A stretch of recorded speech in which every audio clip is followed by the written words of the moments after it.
We want to turn our attention to something else some folks are watching. The tropics right now. Hurricane Rafael has made landfall in western Cuba as a Category 3 storm. Let's go ahead and check in with First Alert meteorologist Larissa Brave, breaking down the very latest on this massive hurricane, Larissa. Hey there, ladies. Yeah, the hurricane made landfall around 4:15 across the Cuban province of Artemisa.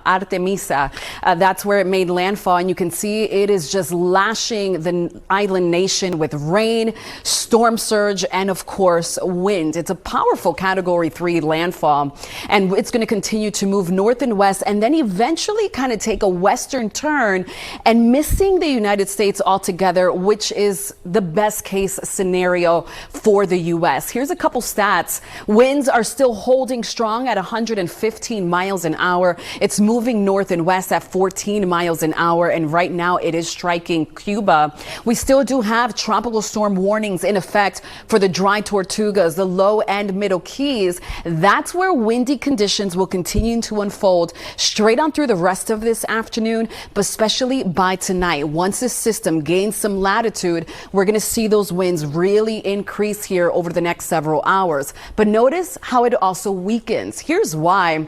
The storm is going to be moving into the Gulf of Mexico. It's already November. It's so late in the season that the Gulf of Mexico isn't as warm as it once was, let's say during Helene or even Milton. So it's much cooler across this body of water. It's also going to be running into some wind shear in addition to cooler waters and also drier air. So it is supposed to weaken as it heads towards the next several days. And then notice how the cone really begins to expand. That's because the storm is supposed to meander in this general vicinity. And as of right now, the consensus is that it'll meander, continue to run into wind shear, run into cooler water, and this will allow it to weaken altogether. But I do want to bring our attention right back here at home, because if you ask me, the lower and mid Keys, this is where we are going to see the possible impacts or the most or worst impacts with these storms. And at one point, we did have a few outer bands that moved through the region, and we're still not quite in the clear.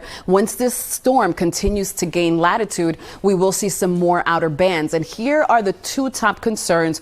We can see any outer band will bring in about wind gusts as high as 60 miles an hour. And there's also going to be an isolated tornado threat. This is going to carry on for the rest of this afternoon and into the evening. And then conditions will improve as we head towards Thursday. I'm going to have your full forecast coming up on the news at 5 o'clock.